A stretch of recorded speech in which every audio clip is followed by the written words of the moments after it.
George Lane, Liberal Democrat MEP for Scotland, a report in the European Parliament calling for more support for endangered languages. What do you make of it? Well, I think it's a good thing. We have a serious problem in Scotland, and the Gaelic language is threatening to die out.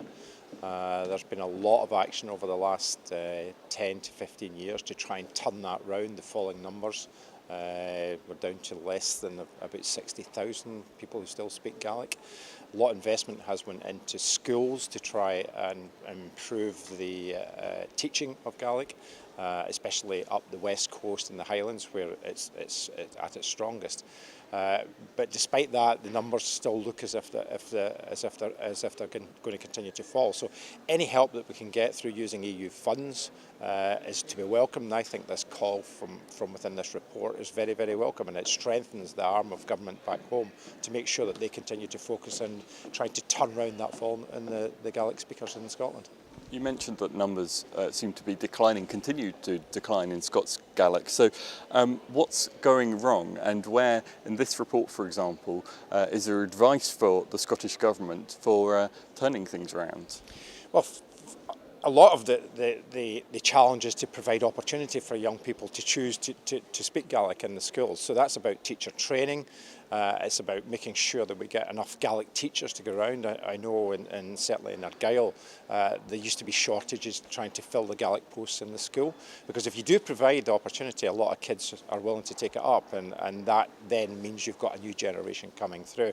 So any funding that can go in to help teacher training, also the use of a remote delivery of that teaching for the teachers to give them backup through using IT systems is very welcome as well. So you can use money out of R&D funding to actually help projects like that. Highlands and Islands University do an awful lot of work in trying to help turn the language round. So all in all, it's about providing opportunity for children, making sure there's enough teachers there to deliver when the demand's there, and ensuring that young people are actually aware that they have that opportunity to make a choice to use Gaelic in school.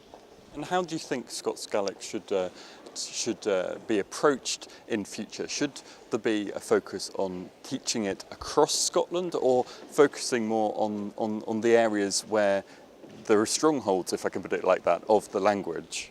I think the Scottish Government's decision to try and roll it out completely across Scotland, which they've announced, I think is the wrong move, because I think what will end up happening is you disperse the resources so thinly that you actually end up losing people rather than increasing the numbers. So I think that the right strategy, and it's one that the previous Scottish Government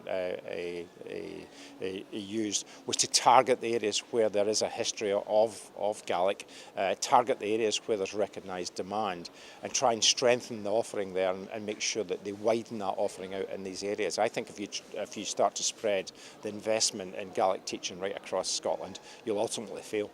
And just finally, this report in the European Parliament, what's the value of reports like this raising issues, in this case on minority languages? Well, just two things. One, it raises the issue in Europe and makes sure that the Commission respond and are willing to back the need to increase the use of these minority languages.